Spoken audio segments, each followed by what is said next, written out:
Perkenalkan, nama saya Nurul Fadila, stambuk F551-19124. Perkenalkan, nama saya Rini Septiani, stambuk F551-19120. Perkenalkan, nama saya Rahmat Agung, stambuk F551-19119. Perkenalkan, nama saya Jafar Maholid, stambuk F551-1919.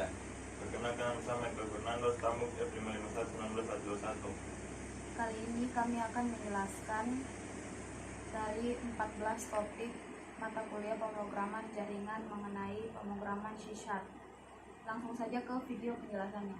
Menjelaskan konsep pemrograman C# dan framework.net. Konsep pemrograman C#. C# adalah bahasa pemrograman yang terbentuk dari bahasa pemrograman C dan C++. C# berjalan pada suatu framework yang bernama .NET atau .NET. Framework yang berkembang secara khusus oleh Microsoft untuk teknologi .NET dikembangkan dari C++ dan VB.NET. C# menggabungkan berbagai kelebihan dari masing-masing dan mengeliminasi berbagai kekurangannya. C# relatif mudah dan dapat digunakan untuk berbagai kebutuhan seperti membuat aplikasi desktop, mobile, server-side, kode untuk website, hingga mengembangkan video games dan Unity. C# memiliki keseimbangan antara kemudahan dan penggunaan dan kapabilitas. Konsep pemrograman dan framework.net. Framework.net adalah sebuah platform besar yang terdiri atas dua bagian, yaitu CLR atau disebut Common Language Runtime, merupakan virtual machine, dan BCL adalah kode library dalam jumlah masif yang dapat digunakan untuk berbagai keperluan deployment. CLR juga merupakan komponen yang bertanggung jawab terhadap berbagai macam hal. Aplikasi berbasis .NET biasa juga disebut dengan managed code. Sedangkan aplikasi di luar itu biasa disebut dengan unmanaged code. CLR akan melakukan komplikasi kode dari aplikasi menjadi bahasa assembly. MSIL Microsoft Intermedia Language. .NET Framework Class Library atau sering juga disebut Base Case Library atau BCL adalah koleksi dari resable tipe yang sangat terintegritas secara melekat dengan CLR. Kelas library bersifat berorientasi terhadap objek yang akan menyediakan tipe dari fungsi-fungsi managed code. Hal ini tidak hanya berpengaruh kepada kemudahan dalam hal penggunaan, tetapi juga mengurangi waktu yang diperlukan pada saat eksekusi. Dengan sifat tersebut, maka komponen pihak ketiga akan dengan mudah diaplikasikan ke dalam aplikasi yang dibuat. Saya akan menjelaskan konsep topik 2, yaitu struktur pemrograman, struktur program C#. Using atau deklarasi pustaka. Ketika melihat struktur program C# khusus pada konsol aplikasi di bagian awal, kita dapat menemukan bagian yang dimulai dengan kata using, yang menunjukkan bahwa keyword using digunakan untuk memanggil kelas library yang dibutuhkan aplikasi. Lalu namespace atau nama project. Pada awal program kita bisa lihat coding diawali dengan keyword. Namespace ini menunjukkan bahwa perintah menyatakan aplikasi kita atau lebih dikenal dengan nama atau paket program. Kita juga harus memperhatikan bahwa satu blok harus diawali tanda kurung kurawal. Selanjutnya kelas. Setelah namespace, ada kelas yang berada di dalam namespace. Kelas merupakan bagian terpenting dalam pemrograman C# karena pada pemrograman berorientasi objek menggunakan struktur kelas sama dengan namespace. Kelas juga diawali dengan diakhiri tanda kurung kurawal. Lalu lanjutkan fungsi atau method. Pada C# kita akan melihat kode program statis void main string. Ini menunjukkan perintah utama pada program yang dapat konsol aplikasi. Sama halnya dengan namespace dan kelas, program utama ini juga diawali dan diakhiri dengan tanda kurung kurawal. Selanjutnya saya akan menjelaskan template sintaks dasar C#. Yang pertama, C# bersifat case sensitif. Yang kedua, semua statement dan ekspresi harus diakhiri dengan semikolon. 3. Eksekusi pemrograman dimulai pada method main. Dan 4. Tidak seperti Java Namespace, film dapat berbeda dengan nama kelas. Assalamualaikum warahmatullahi wabarakatuh. Perkenalkan, nama saya Nurul Fadilah, stambuk F551-19124. Kali ini saya akan menjelaskan penjelasan mengenai pemrograman C# untuk topik 3, 4, dan 5. Oke, langsung saja saya masuk di topik 3, yaitu teknik penulisan komen. Komentar digunakan untuk menjelaskan kode program yang disusun sehingga dalam melakukan debugging sebuah program akan lebih mudah daripada tanpa menggunakannya. Compiler akan mengabaikan komentar tersebut. Komentar biasanya digunakan sebagai tanda atau catatan pada setiap coding yang kita gunakan. Namun juga dapat digunakan untuk menonaktifkan sebuah kode di mana penulisannya menggunakan garis miring ganda atau per baris dengan garis miring buka tutup. Selanjutnya yaitu topik 4, konsep dan teknik di implementasi variabel di C#. Variabel merupakan tempat untuk menyimpan data yang memiliki suatu tipe data. Variabel ini akan diwakili oleh suatu lokasi di memori komputer kita. Dengan menggunakan nama variabel ini, kita dapat mengakses data yang tersimpan pada memori tersebut. Dalam pembuatan penamaan variabel, terdapat beberapa aturan sebagai berikut. Yang pertama, terdiri dari huruf angka dan underscore. Yang kedua, nama harus diawali dengan huruf. Underscore juga dapat digunakan untuk mengawali nama suatu variabel, tetapi ini tidak disarankan. Yang ketiga, C# merupakan bahasa yang case sensitif. Variabel dengan nama umur tidak sama dengan umur. Yang keempat, keyword bisa digunakan sebagai nama variabel kecuali keyword ini diawali dengan karakter A. Dalam pendeklarasiannya atau penulisan variabel terdiri 3 cara, yaitu yang pertama tipe nama underscore variabel. Yang kedua tipe data, nama underscore variabel sama dengan initial garis datar value. Yang di garis datar kedua, initial garis datar value merupakan nilai awal yang diberikan terhadap variabel tersebut ketika variabel tersebut pertama kali dibaca. Yang ketiga, tipe data nama underscore variabel 1, nama underscore variabel 2, nama underscore variabel 2 titik, koma. Topik yang kelima yaitu teknik penanganan user input di C#. Untuk membaca input user pada C# dilakukan dengan menggunakan metode readLine dari kelas konsol. Kemudian, untuk tipe data selain string, input user harus dikonversi terlebih dahulu ke tipe data yang diinginkan terlebih dahulu dengan menggunakan kelas convert.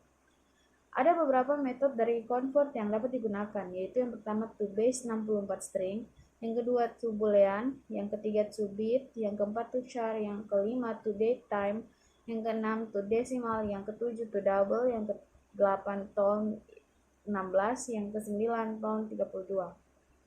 Sekian penjelasan singkat dari saya kira dapat dimengerti. Terima kasih. Wabillahi taufiq wal hidayah. Assalamualaikum warahmatullahi wabarakatuh. Baiklah, di sini saya akan membacakan topik 6, yaitu konsep penggunaan escape character. Escape karakter sering digunakan untuk mengatur susunan string. Escape karakter juga digunakan untuk mempresentasikan karakter tertentu yang merupakan bagian dari kode program sebagai karakter biasa. Escape karakter umumnya menggunakan keyword backslash atau garis miring. Selanjutnya adalah topik 7 tentang teknik penyisipan string.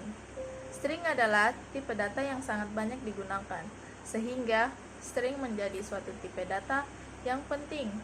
Keyword string pada C# digunakan mendeklarasikan variabel string. String pada C# bukan merupakan tipe data primitif, melainkan sebuah objek yang memiliki metode dan properti. Berikut adalah beberapa kode yang berguna terkait dengan string, manipulasi string di C#. Yang pertama yaitu kontak string.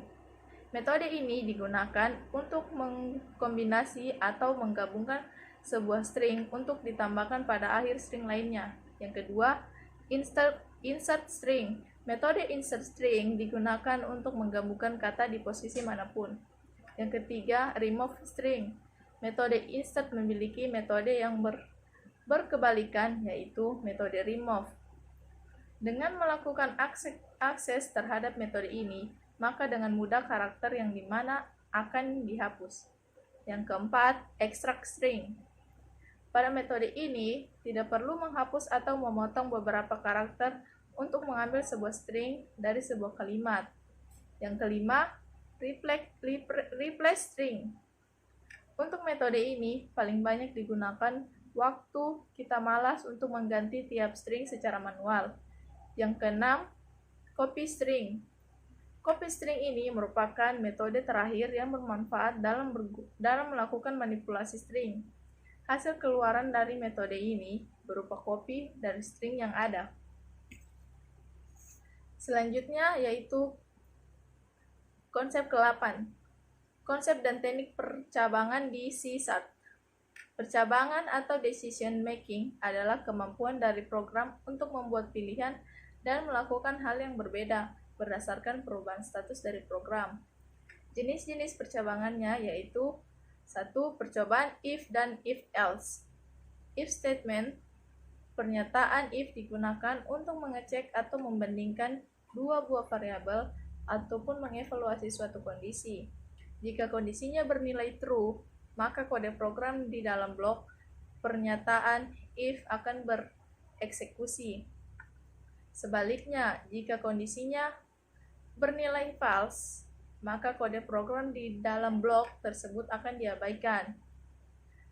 Else statement. Pertanyaan ini digunakan saat kita membutuhkan suatu alternatif jika if statement tidak terpenuhi atau bernilai false. Yang kedua, percabangan else if. Else if statement, pernyataan ini adalah multiple if statement yang digunakan saat program harus melakukan beberapa pengecekan atau pembandingan variabel. Yang ketiga, percabangan dari suatu kondisi. Blok kondisi statement if atau else if pada dasarnya dapat memuat lebih dari suatu kondisi. Untuk pengecekan atau pembandingan yang lebih presisi, antar kondisi umumnya dihubungkan dengan menggunakan operator logika dan atau or. Percabangan lainnya, if bersarang. Pernyataan ini berarti di dalam kode program blok if terdapat kondisi if lagi. Kedua, operator negasi. Operator negasi digunakan untuk membalikan tipe boolean dari suatu kondisi. Yang terakhir, percabangan switch statement. Statement switch adalah alternatif dari statement if, khususnya ketika menciptakan banyak else if, kita dapat menggunakan tipe data boolean. String dan semua tipe integral di dalam switch.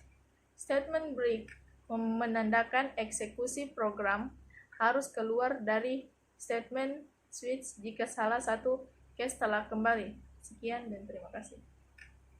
Assalamualaikum warahmatullahi wabarakatuh. Di sini saya akan menjelaskan tentang konsep dan teknik implementasi perulangan di C#. 1. Pada saat mengembangkan sebuah aplikasi, seringkali kita perlu mengulang sebuah proses selama suatu kondisi masih terpenuhi.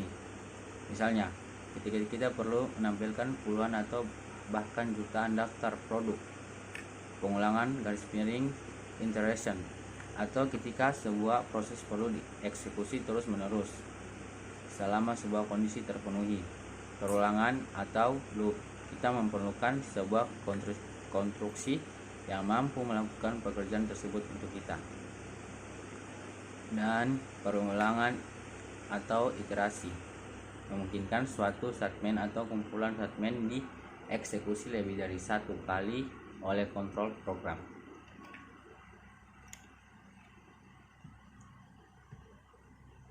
Ya, dan kedua itu yaitu konsep dan teknik implementasi perulangan di C#.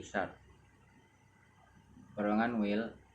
Ketika suatu program sampai pada suatu perulangan while, pernyataan di dalam perulangan tersebut akan dijalankan terus-menerus selama John bernilai benar. Ketika menggunakan perulangan while, pada umumnya perlu memperhatikan 3 hal: permulaan, kondisi, dan iterasi. Perulangan do while. Perulangan do while hanya berbeda sedikit dari perulangan while. Perulangan do while akan dijalankan paling tidak satu kali, karena kondisi perulangan ini terletak pada akhir perulangan. Perulangan for. Perulangan for dilakukan ketika kita sudah mengetahui batas awal dan batas akhir sebuah perulangan. Perintah di dalam blok perulangan for akan dijalankan jika kondisi bernilai benar, dan perulangan dan akan berakhir ketika kondisi bernilai salah. Perulangan break and continue statement. Statement break digunakan untuk menghentikan secara paksa iterasi. Statement continue digunakan untuk melakukan terminate terhadap iterasi tertentu. Yang terakhir itu perulangan bersarang, seperti halnya statement if pada percabangan. Perulangan pun dapat dibuat bersarang dan menempatkan statement if di dalam perulangan ataupun sebaliknya.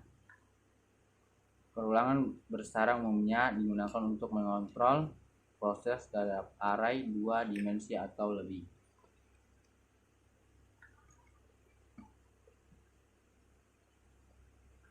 Ya, lanjut intro graphic style, context graph, assembly text.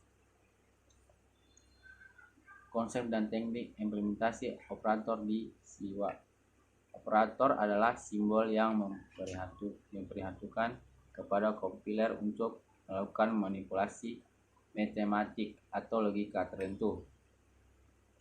Operator dibutuhkan dalam membangun ekspresi sebuah program. Operator aritmatik. Operator aritmatik umumnya digunakan untuk manipulasi dan mengolah variabel data numerik. Contoh operator plus, operator penambahan, min, operator pengurangan, bintang, operator perkalian, garis miring, operator pembagian, persen, operator sisa bagi. Operator relasional. Operator relasional umumnya digunakan untuk membandingkan dua buah operan dan manipulasi perbandingan antara dua nilai sehingga menghasilkan nilai bool. Operator lebih besar, operator lebih kecil, operator lebih besar sama dengan, operator lebih kecil sama dengan, operator sama dengan, operator tidak sama dengan. Operator logika. Operator logika umumnya digunakan untuk menggabungkan dua buah kondisi menjadi sebuah kondisi, seperti operator kondisional OR, operator kondisional AND, operator NOT, operator logis OR, operator logis XOR. Operator bitwise. Operator bitwise adalah operasi matematik yang diproses pada level bit. Dari sebuah bilangan bulat, integer bitwise sering digunakan untuk operasi logika, seperti operator bitwise AND, operator bitwise OR, operator bitwise XOR, operator bitwise NOT, operator bitwise shift right, operator bitwise shift left. Operator penugasan. Operator penugasan atau assignment operator merupakan operator dalam bahasa pemrograman C# yang mana mempersingkat kode operasi.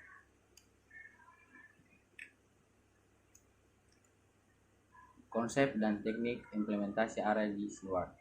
Array bertujuan untuk menyimpan banyak data dalam variabel yang sama. Dan dalam satu tipe data yang sama juga penerapan array sering dilakukan jika seseorang harus menyimpan banyak data dalam satu tipe data. Apabila ingin menggunakan array, maka ada aturan dasar yang harus diketahui, yaitu declaration. Untuk mendeklarasi variabel array harus ditulis dengan cara tipe data dari variabel. Assignment adalah proses memasukkan data ke dalam array. Dan selain itu dilakukan juga pemberian ukuran array. Addressing adalah proses atau cara untuk mengakses data dalam array. Namun, yang harus diingat adalah awalan atau elemen pertama dari array, bukanlah indeks ke-1 melainkan indeks ke-0. Selain itu, addressing juga termasuk merubah data dan menyimpannya. Sekian. Anjing. Assalamualaikum warahmatullahi wabarakatuh. Perkenalkan, nama saya Michael Fernando, Stambuk F551191121. Pada kali ini saya akan menjelaskan tentang topik 12, yaitu konsep teknik mengimplementasi metode di C#. Yang pertama, metode merupakan kumpulan dari beberapa statement yang digabungkan menjadi satu, seperti halnya sebuah grup yang melakukan tugas tertentu. Metode ini memiliki banyak kelebihan, diantaranya adalah satu, kode bersifat reusable, yang artinya kode tersebut dapat digunakan kembali untuk menguji. Yang kedua, memudahkan untuk menguji. Yang ketiga, memodifikasi metode tidak dapat mempengaruhi program pemanggil. Metode ini dapat menerima dari suatu masukan yang berbeda. Pemrograman dengan bahasa pemrograman C# paling tidak memiliki satu metode, yaitu metode main. Untuk menggunakan metode pada bahasa pemrograman C#, kita perlu mendeklarasikannya terlebih dahulu, kemudian memanggil metode tersebut. Dalam pendeklarasian metode C# harus memenuhi beberapa syarat, yaitu yang pertama, tipe run, return atau pengembalian nilai. Yang kedua, nama dari metode tersebut. Yang ketiga, daftar parameter operasional. Yang kedua itu jenis-jenis metode. Defining and calling adalah pemanggilan metode dari kelas yang sama dalam fungsi main harus melakukan objek kelas. Selanjutnya, reuse metode call. Metode call sebuah metode yang memanggil diri sendiri. Selanjutnya, metode passing parameter, memberikan salinan nilai variabel ke sebuah metode, memberikan alamat memori stack sebuah variabel ke sebuah metode. Selanjutnya, konsep dan teknik implementasi struktur di C#. Itu pada topik 13 kali ini saya akan menjelaskan konsep dan teknik implementasi struktur di C#. Yang pertama, yaitu struktur C# pada bahasa pemrograman C# merupakan tipe data yang menyimpan beberapa data yang dengan default publik, bermanfaat untuk mengelompokkan sejumlah data dengan tipe yang berbeda. Struk memiliki jenis tipe data nilai value tipe. Struk memungkinkan programmer menciptakan sebuah variabel memuat berbagai tipe data. Struk ini didefinisikan luar kelas dan memiliki perbedaan dengan kelas, yaitu antara lain titik 2. Yang pertama, kelas tipe reference, sedangkan struk dengan tipe value. Yang kedua, struk tidak mendukung entrange. Yang ketiga, struk tidak memiliki konsep contract default. Bentuk struktur struk name, access modif, and as variable, access modifier, and access of method. Ya, selanjutnya saya akan menjelaskan topik 14, yaitu konsep variabel bertipe value dan bertipe reference. Array bertujuan untuk menyimpan banyak data dalam variabel yang sama dalam satu tipe data yang sama juga. Penerapan array sering dilakukan jika seorang harus menyimpan banyak data dalam satu tipe data. Apabila ingin menggunakan array, maka ada aturan dasar yang harus diketahui, yaitu declaration atau mendeklarasikan variabel array yang ditulis dengan cara tipe data dari variabel. Yang selanjutnya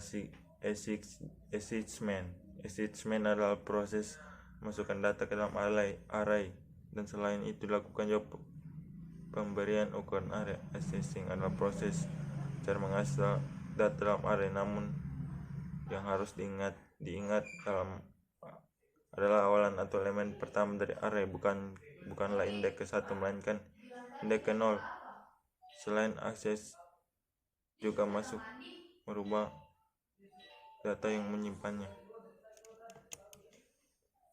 Selanjutnya masih topik 14 yaitu konsep variabel bertipe value dan bertipe reference. Value tipe nilai-nilai. Tipe ini membuat nilai sebenarnya dari data yang tersimpan. Maksudnya jika kita memiliki variabel bilangan bulat yang dapat digunakan untuk menyimpan angka 3 dan angka 3 inilah yang disimpan dalam variabel yang kita deklarasikan. Selanjutnya reference tipe referensi. Apabila value tipe menyimpan nilai sebenarnya dalam variabel yang dideklarasikan, reference tipe hanya menyimpan alamat menunjuk sebuah lokasi di mana nilai objek sebenarnya disimpan. Contohnya, ketika Anda membuat sebuah objek dari kelas manusia bernama Kadir, variabel yang akan dideklarasikan tersebut dalam alamat mana Kadir sebenarnya berada. Sementara objek Kadir sendiri disimpan atau berada di lokasi yang berbeda. Ya, sekian informasi dari saya dari ketiga topik tersebut, yaitu topik 12, 13, dan 14. Apabila ada salah kata mohon dimaafkan. Assalamualaikum warahmatullahi wabarakatuh.